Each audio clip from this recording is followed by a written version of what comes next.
नमस्कार दोस्तों, मेरा नाम है राघव और मैं आज आपके लिए लेके आया हूँ एक और डरावना किस्सा।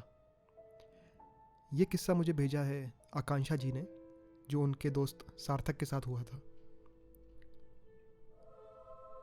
कभी कभी ऐसी घटनाएं हमारे साथ हो जाती हैं कि हमें समझ में नहीं आता कि इस पे यकीन करें कि ना करें। तो आइए सुनते हैं कि ऐसा क्या हुआ था सार्थक के साथ। सार्थक की पोस्टिंग स्टील प्लांट में जैसे ही आई, वैसे ही उसके घर वालों ने उसे दूसरी नौकरी ढूंढने के लिए मजबूर कर दिया। उसने घर वालों को समझाया समझाया कि जब तक नई नौकरी नहीं मिलती उसे वहाँ जाना होगा। स्टील प्लांट शहर से दूर था, सार्थक मुंबई में रहता था। लेकिन अच्छी बात यह थी कि कंपनी ने उसे वहाँ पे एक अकोमोडेशन दिया था। छोटी जगह में सार्थक जैसे फ्रेशर के लिए भी एक बहुत बड़ी अकोमोडेशन मिली थी। अच्छा खासा बंगला सा था, आगे गार्डन था, और वैसे भी मुंबई में छोटे मकानों के सामने तो वो बहुत ज़्यादा आलीशान बंगला था।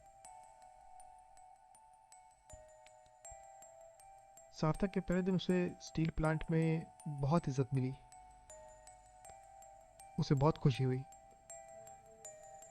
मन ही मन सोचने लगा कि यहाँ पे भी अगर मुंबई जैसी फैसिलिटीज़ होती तो शायद मैं हमेशा के लिए यहीं बस जाता। वेल, उसको भी पता था कि सबको सब कुछ नहीं मिलता। पहले दिन उसकी मुलाकात वहाँ के सुपरवाइज़र सुरेश से हुई। वो उसी स्टील प्लांट में पिछले 30 साल से काम कर रहे थे। उनकी एज सार्थक के पापा जितनी ही होगी, और वो उनकी सब बातें बहुत ध्यान से सुन रहा था। सारे नोट्स लिखने के बाद वो अपने घर की तरफ बढ़ ही रहा था।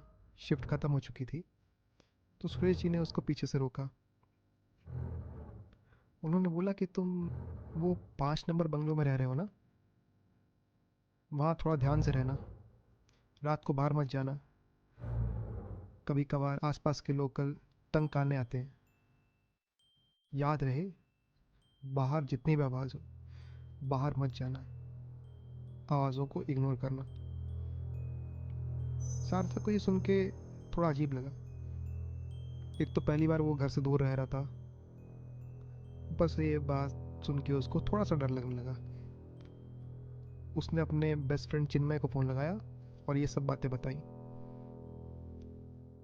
चिन्मय ने कहा, अरे यार, छोटे शहर में ना लोगों के पास कोई काम धंधा होता नहीं है, मौज मस्ती की कोई जगह होती नहीं है, इसीलिए ये लोग मनगढ़ंत कहानियाँ कुछ भी बना लेते हैं।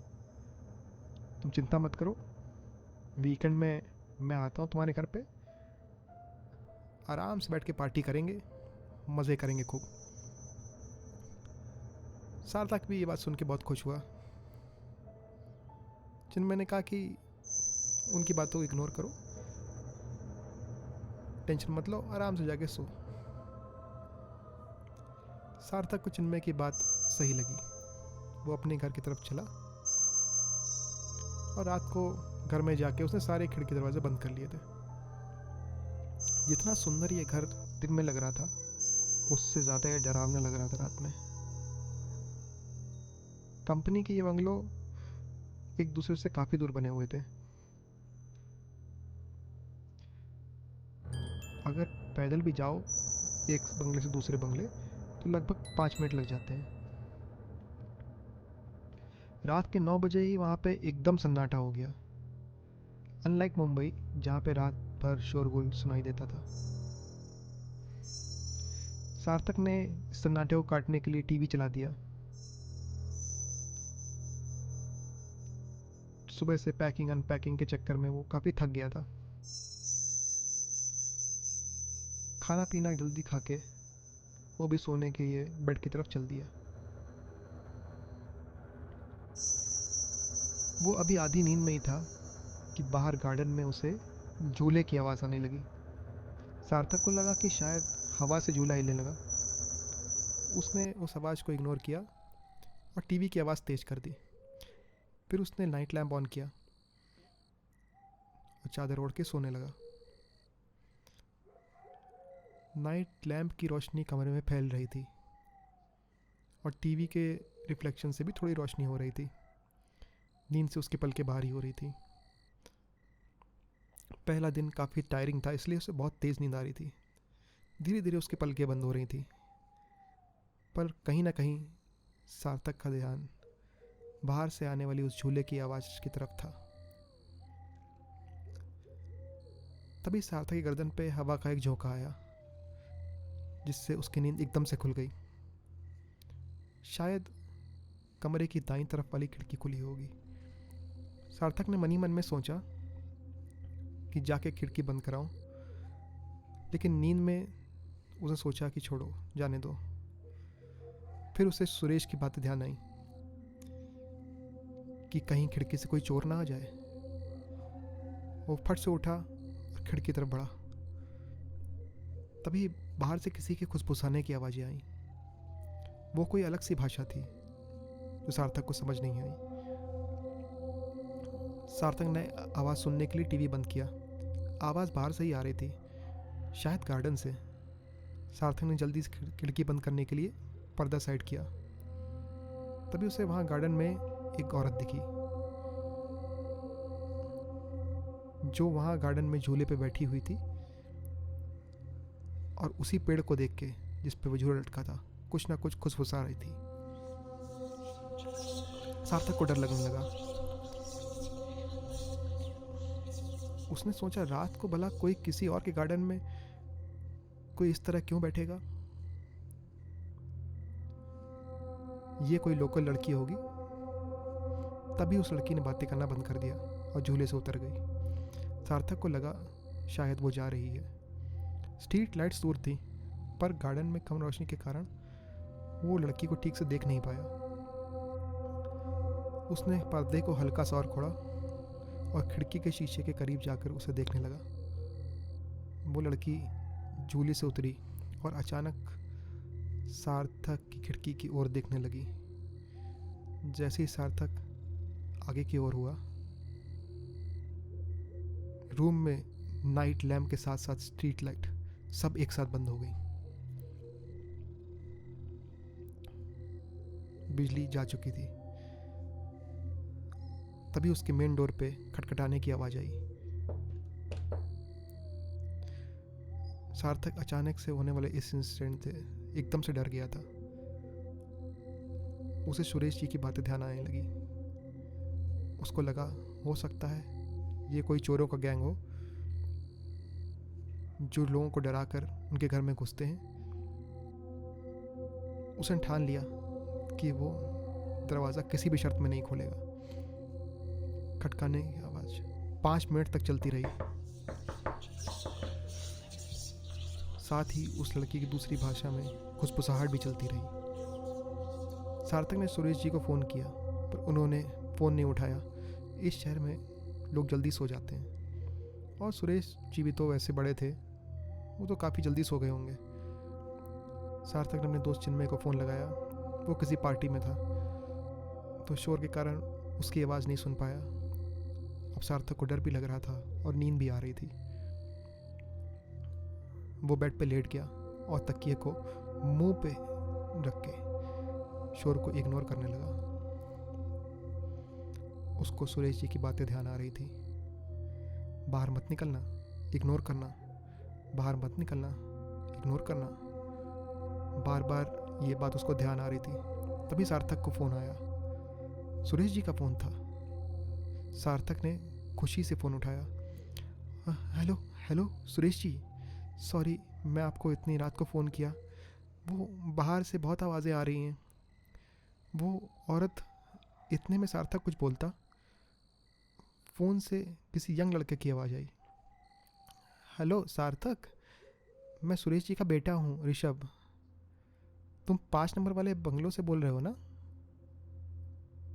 सार्थक ने हाँ बोला। अच्छा सुनो, तुमको जो आवाज़ आ रही है ना, उससे डरना मत। वो यहाँ पास में एक लेडी रहती हैं। वो बंगाल से आई हैं। उनको स्लीप वॉकिंग की प्रॉब्लम है। वो कई बार ऐसे ही नींद में चलते चलते किसी के यहाँ पहुँच जाती हैं। शी इज़ हार्मलेस, डरना मत। मैं थोड़ी देर में उनको लेने आ जाऊंगा। I know where she stays. Sarthak को चैन की सांस आई। तभी लाइट भी आ गई और बाहर का शोर भी शांत हो गया। उसे थोड़ी देर बाद एक आदमी और औरत की आवाज़ अपने गार्डन से आई। वो समझ गया सुरेश जी का बेटा ऋषभ उस लेडी को लेने आया है। सार्थक उसके बाद चैन की नींद सो गया। दूसरे दिन फैक्ट्री में मन लगा के काम करने लगा। उसको रात में हुए अजीब किस्से के बारे में किसी न किसी से तो बात करने का मन था, पर काम के प्रेशर से उसको बिल्कुल फुर्सत नहीं मिली। शाम को वो उस झूले पे बैठा जिस पे वो लेडी बैठी हुई थी।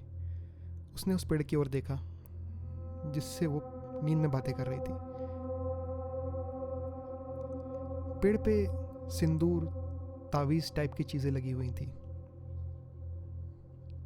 छोटे शहर में लोगों का अंधविश्वास सार्थक को सामने दिख रहा था। उसने सिगरेट जलाई और धुएं में इस ख्याल को भूल गया। रात हो चुकी थी। लैपटॉप पे मूवीज़ देखते देखते सार्थक को नींद कब आई उसे पता ही नहीं चला। थोड़ी देर बाद उसे गार्डन से फिर उस औरत की आवाज़ आने लगी।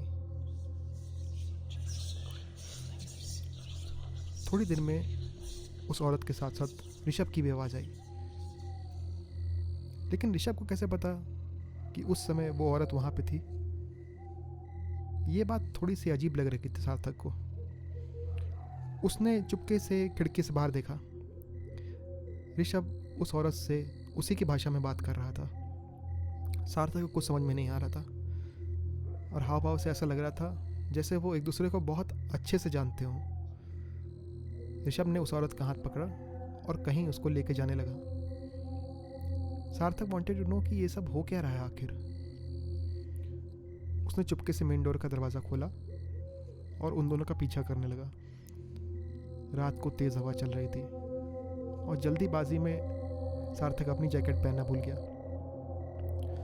ठंड में ठिठुरते ठिठुरते वो काफ़ी दूर निकल आया था। वो उनके पीछे पीछे धीरे धीरे चलने लगा। एकदम सन्नाटा पसरा हुआ था। दूर दूर तक कोई भी नहीं था, बस हल्की हल्की सी स्ट्रीट लाइट की रोशनी। हवा के कारण सार्थक को अचानक तेज से छींक आई और तभी सामने चल रहे ऋषभ और वो औरत दोनों रुक गए। सार्थक बेहद डर गया और वो झाड़ी के पीछे जाके छुप गया। ऋषभ ने पीछे की तरफ देखा और सार्थक की ओर देख के अजीब सी मुस्कान दी। फिर उन दोनों ने रोड क्रॉस की और दूसरी ओर बने हुए एक खुले मैदान की ओर चले गए। वो एक गेटेड मैदान था। वहाँ शायद एक छोटा सा घर भी था और ये पूरी बात भी बेहद अजीब थी। सार्थक दबे पांव जैसे तैसे घर पहुंचा। रह रह के उसे ऋषभ की वो अजीब सी स्माइल याद आ रही थी। क्या उसने उसे देख लिया था? वो उस औरत के साथ क्या करने जा रहा था? अंधेरे में उसको ठीक से कुछ भी नहीं दिखा। पूरी रात वो बेचैन होकर करवट बदलता रहा। सुबह होते ही वो उसी जगह पे गया जहाँ उसने रात को ऋषभ और उस औरत को देखा था।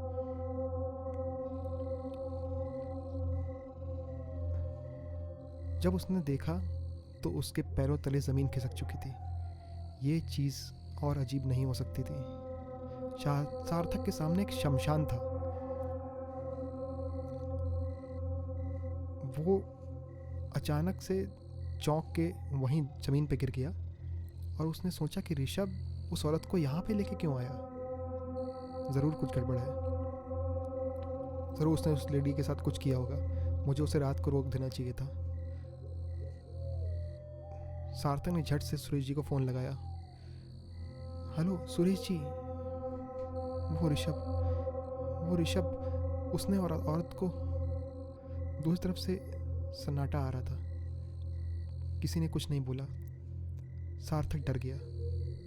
वो सोचा कि कहीं ऋषभ ने सुरेश जी को कुछ ना कर दिया हो।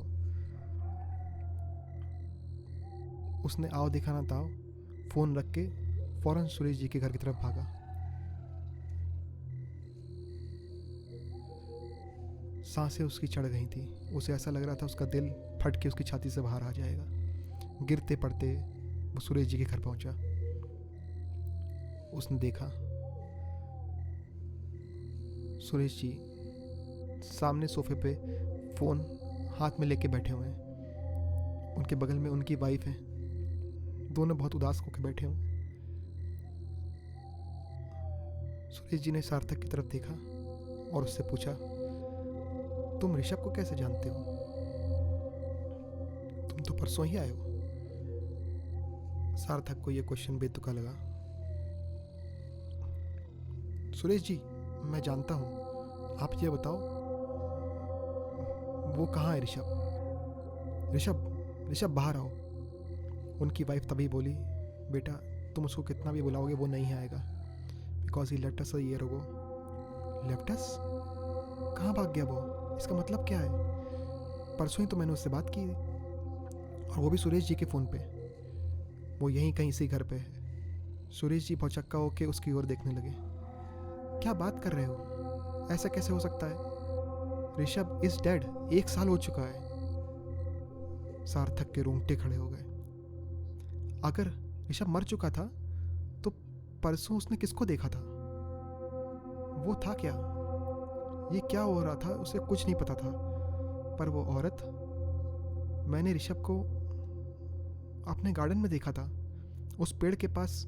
सार्थक की सांसें फूलने लगी। सुरेश जी की वाइफ सुन के दूसरे कमरे में भाग गई। सुरेश जी ने कहा, अब मैं जो बताने जा रहा हूँ उससे ध्यान से सुनना, एंड प्लीज़ डोंट जज अस। 2 साल पहले तुम्हारे घर में एक बंगाली बाबू रहते थे। उन्होंने सुचित्रा नाम की एक यंग लड़की से शादी की थी। बंगाली बाबू की उम्र 42 ईयर्स की थी और सुचित्रा की लगभग 21। वो बंगाल के एक बहुत छोटे गांव से थी और उसे हिंदी भी नहीं आती थी। बंगाली बाबू हमेशा काम में उलझे रहते और सुचित्रा वहीं पार्क में बैठी रहती, अपने आप से बातें करती रहती। मेरा बेटा ऋषभ अक्सर उस रास्ते से आता जाता रहता था। बंगाल यूनिवर्सिटी में पढ़ने की वजह से ऋषभ को बंगाली अच्छे से आती थी। ऋषभ और सुचित्रा की दोस्ती भी इसी वजह से बढ़ने लगी। अनफॉर्चुनेटली ये दोस्ती प्यार में तब्दील हो गई। बंगाली बाबू की उम्र काफ़ी ज़्यादा थी और ऋषभ सुचित्रा के उम्र के काफ़ी करीब था, सो अट्रैक्शन ऑब्वियस था। And one day Suchitra got pregnant. Unfortunately ये बच्चा ऋषभ का ही था। प्लीज़ डोंट जज मी। मैंने ऋषभ को बहुत बुरा भला कहा था जब उसने मुझे ये बात बताई थी। मैंने उसे घर से बेदखल करने का भी फैसला किया था। बंगाली बाबू ने उनको रंगे हाथों पकड़ लिया। उनको प्रेगनेंसी के बारे में भी पता लग गया। जब तक वो बच्चा नहीं हुआ हम में से कोई भी आराम से नहीं बैठा। बंगाली बाबू ने जानबूझकर प्रेगनेंसी घर पे कराई, जिससे वो उस बच्चे को, प्लीज़ डोंट जज मी अगेन, ऋषभ और सुचित्रा चीखते रहे कि उस बच्चे को कुछ मत करना, पर बंगाली बाबू ने उनकी एक भी ना सुनी। उन्होंने उसको, इस बात का कोई पुख्ता सबूत नहीं है, पर लोग कहते हैं कि उन्होंने उस बच्चे को मार के गार्डन वाले पेड़ के नीचे ही दफना दिया था। सार्थक की आंखों में डर और दुख दोनों के मारे आंसू आने लगे। उसकी आंखों के आगे अंधेरा छाने लगा था और तभी सुरेश जी ने आखिरी शब्द कहे और वो वहाँ से चला गया। सुरेश जी ने कहा, ऋषभ और सुचित्रा ने उसी पेड़ पर लटक के सुसाइड कर लिया था। सार्थक ने अगले ही दिन सारा सामान पैक किया और वापस घर चला गया और इस बारे में किसी से कुछ भी बात नहीं की। आज इस बात को 1 साल होने आ रहा है। सार्थक अब एक नई जगह पर नौकरी कर रहा है। शहर में शोरगुल के बीचों बीच। उसको अब कोई पीस नहीं चाहिए थी। He was happy in the busy street of Mumbai. लेकिन आज भी जब भी सन्नाटा होता है तो वो उसी किस्से के बारे में सोचने लगता है, और वो अपने आप से पूछने लगा था कि वो जो उस दिन हुआ वो सच था या सिर्फ एक रहस्य।